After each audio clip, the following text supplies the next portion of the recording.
motorista, welcome na naman sa isang Motorista Adventures na video. For this episode, i-feature natin itong red, napakagandang Changan CS55 Plus. Now, itong Changan na CS55 Plus mga motorista is priced at around 1.2 million pesos. No? With the previous model Changan CS55 Plus, medyo aggressive na yung mukha. Now, for this all-new model, so I think this was last year pa na nag-all-new model sila. Look at that fascia mga motorista, napakaganda, aggressive, sharp looking, and parang they didn't cut corners when it comes to the design, no? So, one thing na to note, if you're going for the Changan CS55 Plus, wala siyang front fog lights, no? I'm not so sure about the top of the line model kung meron yun, pero for this model, wala siyang front fog lights.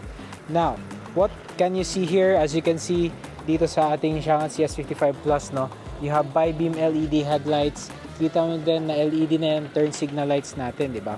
And then, yung ating radar sensor is andun sa ilalim na part. Ito siya. Meron tayong front camera. Meron tong 360 degree view or around view camera si CS55 Plus, no? For 1.2 million, di ba? Isipin mo yun. So, that's how the Chinese manufacturers, no, gets you because they offer so much for your money.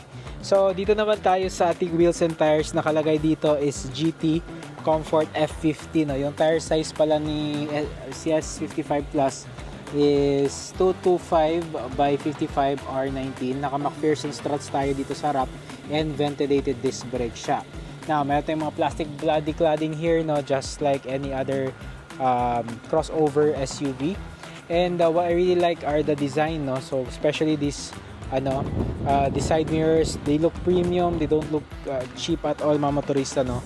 So yan yung gusto ko, is napaka premium niya. Meron din tayong cameras dito, smart entry feature siya, meron siyang roof rail dito, and then pagdating naman sa likuran, naka disc brakes pa din tayo. Shark fin antenna pala tayo dito sa likod, no? And then again, with the previous CS55 Plus, ganito pa din yung design natin, so very unique yan sa kanyang segment.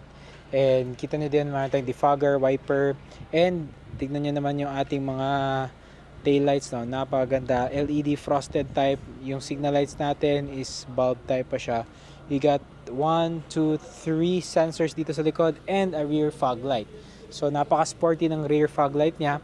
And ito, you can see, meron tayong parang fake dito na exhaust pipe.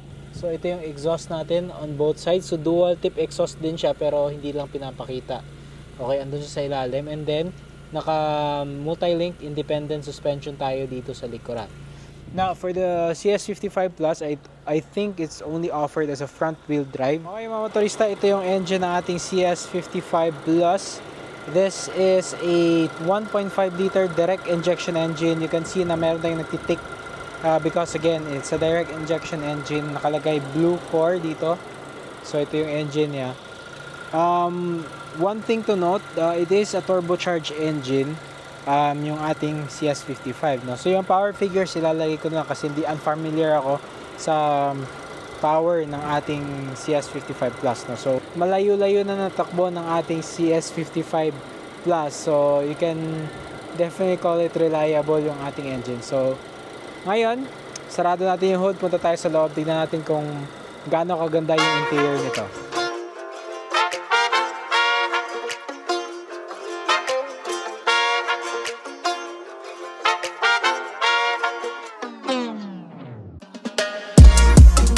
Okay. So ayan mga motorista, look at the space dito sa ating CS55 Plus, diba? Napaka luwag niya dito sa likuran, comfortable, and with 1.2 million pesos, no, or around 1.2 to 1.3 million pesos, kita nyo na naka leather seats na tayo. And you have okay mga motorista, na dito naman sa likod ng ating CS55 Plus, you can clearly see na yung ating mga door seals is medyo mataas siya. So auto up and down dito sa ating driver and passenger na na window sa sa likuran. And so tingnan niyo naman yung interior dito mga motorista, no, especially the front, no. Meron siyang resemblance sa Peugeot natin ng mga products, I think they have a collaboration with Changan. So that's why it's very similar, and I think this is the best interior for the Changan CS55 Plus compared to the previous model na CS55, futuristic looking dashboard than the previous. So simulan natin sa ating steering wheel. As you can see mga motorista, nakita nyo naman na very unique yung kanyang steering wheel. So flat top siya, so you have to get used to it. I think they made sure na flat dito kasi mako-cover yung ating screen kung circular to. Yung mga display natin dito sa harap, which is a full color TFT display, which is really nice. Mako-cover siya ng steering wheel. Leather yung steering wheel natin for this model na Changan. And yeah, really nice. Pati yung horn, ito yung horn, diba? So napaka premium, napaka European ng ating horn. And you have cruise control here. What I like is adaptive cruise control siya. And meron tayong voice command na button. Sa kabilang side naman, you can also see na meron tayong call buttons dito. So automatic headlights and automatic high beams din tayo. Dito sa kabila, naka auto wipers din tayo. And when it comes to the screen, again, it's highly customizable. You can do a lot of things. You have themes, and you can change your screen basically to what you want, no? That is allowed. So ayan, kita nyo naman, they've already done 13,787 kilometers on the odometer. No problems, no issues pa. Power folding side mirrors, and you have height adjustment for our headlight.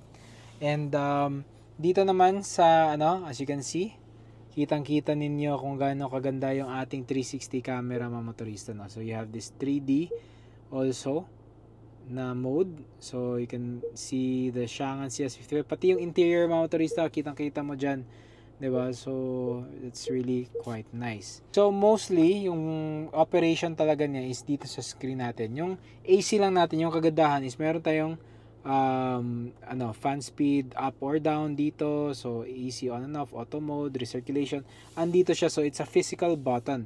Okay, pero kung gusto mo makita yung temperature talaga, you have to look dito sa ating screen. Okay, so CarPlay, meron tayo. Android Auto, I'm not so sure if meron ba. Okay, but the CarPlay is not wireless. You have to plug it in using USB cable. So ayan siya. So ito yung ating mga vehicle settings mga motorista. Napakaganda kasi you can open the sunroof, diba? And all of that, no, dito sa ating Changan CS55 Plus. Dito naman tayo, no, so you have power steering mode, so standard, sport, and comfort. And then meron din tayong torque mode and drive mode linkage. So I don't know what that means. So ayan, so marami kang pwedeng baguhin dito when it comes to sunroof. Meron din siyang auto hold function which you can activate using this one on the screen. Hill descent control, you can turn it on. So andun siya sa screen lahat, no. Ayan. So ito yung hill descent natin.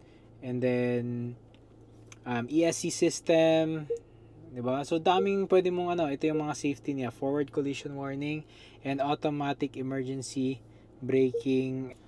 Okay, so when it comes to the music mga motorista, napakaganda din. Of course, naka-Pioneer sound system tayo dito sa ating Changan CS55. So as you can see mga motorista, kita nyo din na yung ating mga seats dito is leather and it's quite good. Yung ating mga seats, very sporty seats and also very comfortable. Malambot yung yung bolsters and yung cushioning ng ating seats, 'di ba? Okay, so ayan basically mga motorista yung interior nating CS55 Plus. When it comes to the ride, I've already driven this. So, it's more towards sporty driving, comfortable but sporty yung ating suspension. Hindi siya ganun ka stiff. So, it is well balanced yung kanyang suspension naman. When it comes to the engine, you do feel some vibration at idle sa ating engine, pero when you're on the highway, comfortable naman siya, no? Maganda siyang i-drive, yung torque andyan talaga kapag nag-overtake ka. Okay? Fuel consumption, I'm so sure, pero hindi siya ganun ka-fuel efficient.